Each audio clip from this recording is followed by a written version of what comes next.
Hey everyone, my name is Matt. Welcome to my shop. Today is August 17th, and this is my weekly shop update. So I have a few kind of quickie things to update you on the sideboard and out in the, we have a name for the sawmill yard? It's not really a sawmill yard, it's just my driveway. But out there, maybe we'll come up with a good name for it.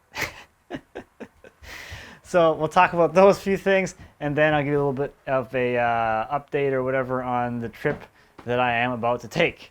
So over here on the sideboard, you can probably see I've added all the internals and got those all knocked out. So first thing here on the bottom is the frame for the bottom. So the frame is just a simple tongue and groove, and that's going to frame out the panels that will actually be like the majority of the bottom structure.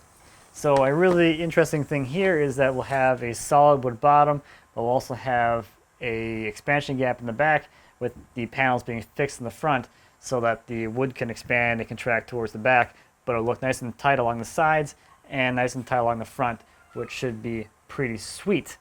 Up top, kind of not that exciting either.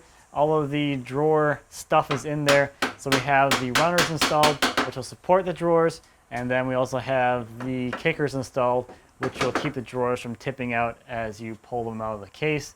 So the front of the runners and kickers gets sort of a split tenon because they're straddling where the vertical dividers will be. So we need to leave some space there for the tenons on the vertical divider pieces to pass through the horizontal dividers. And then in the back is slightly less exciting with just a rabbet on the ends of the runners and kickers that go into some slots or grooves, technically mortises, in the back rail, and that supports everything. And just to get these little tiny pieces knocked out, I also made all of the drawer guide pieces, and those will actually guide the drawer back into the case. So after this, the next thing I'll be working on are the vertical dividers, so I'll add those in. Those will get tenoned into the bottom rail here up into the middle divider. That'll divide out the door area, and then we'll also do the two dividers up here, which will further frame out the three drawer openings up top. Woo! So it's really starting to come together at this point. Once those dividers are in there, the next thing will be adding all the panels, and this thing will start to look like an actual piece of furniture instead of just some kind of framework of something. So out here I have this chunk of white oak on my trailer. It does have some interesting kind of burls and kind of old limbs on here. So it should be kind of interesting here and there.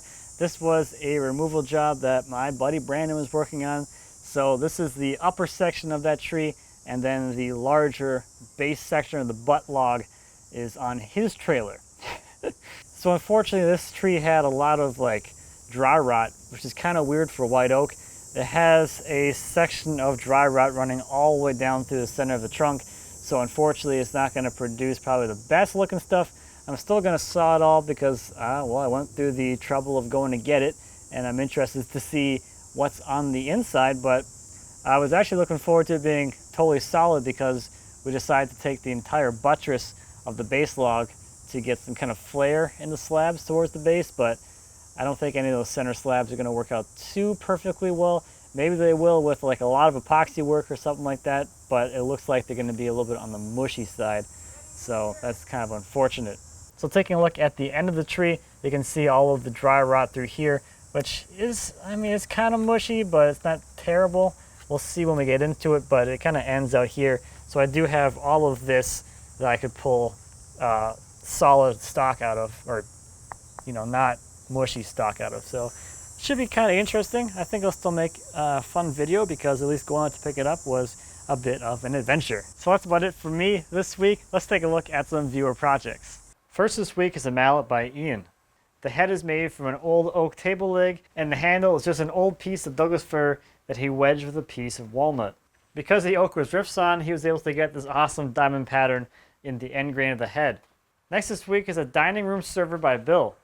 Bill built this dining room server for his wife. It's constructed with cherry, which he milled himself. Their carcass is assembled with dovetails, as are the drawers. The fold-out top is fastened with concealed hinges and is finished with a cherry stain and wipe-on poly. Next this week is a coffee table by Ned. He designed it in CAD and cut most of the parts on his CNC router, and there was a lot of hand sanding and final shaping. Last this week is a crib by Drew. He says it's definitely not perfect, but is very happy with the way it turned out. His 10-month-old is pretty petite, so she will get some good use out of it for some time. So I'll be gone for a little over a week on, tomorrow morning. I'm flying to Texas. I'll be spending a few days at April's shop with Triton. We're going to be doing a couple videos there. And then Monday night, we're all flying to Atlanta for IWF. Setup for that is on Tuesday, and then the show starts on Wednesday, runs through Saturday, and then I'm flying back Saturday night. I'll be back here at home at I think my flight lands at 11:30 at night or something like that. So I will be gone almost, 7.5 days I'll be gone. So if you're going to be at IWF, I will look forward to seeing you there. I'll be mostly at the Triton booth, except when I don't feel like standing at a booth.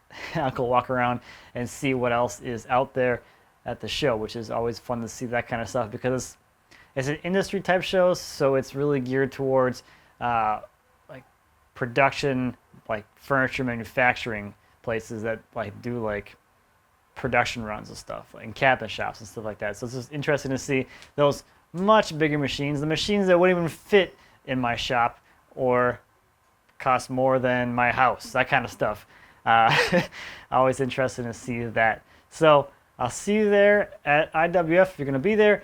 Otherwise, if you're going to be able to make it out to the meetup at Highland Woodworking, which unfortunately is sold out, that space is only so big, I will see you there. That's on Thursday. It's going to be a busy week, but looking forward to it. I'm not going to have any videos out probably next week or the following weekend, since I'll be gone. But when I get back, I'll back to the normal videos and things will start flowing again and all of that. So I think that's about it for me this week. Thank you as always for watching. I greatly appreciate it. If you have any questions or comments about anything I talked about today, anything here in my shop, out on the sawmill, or anything like that, please feel free to leave me a comment. I'll be happy to answer any questions you might have. And until next time, happy woodworking.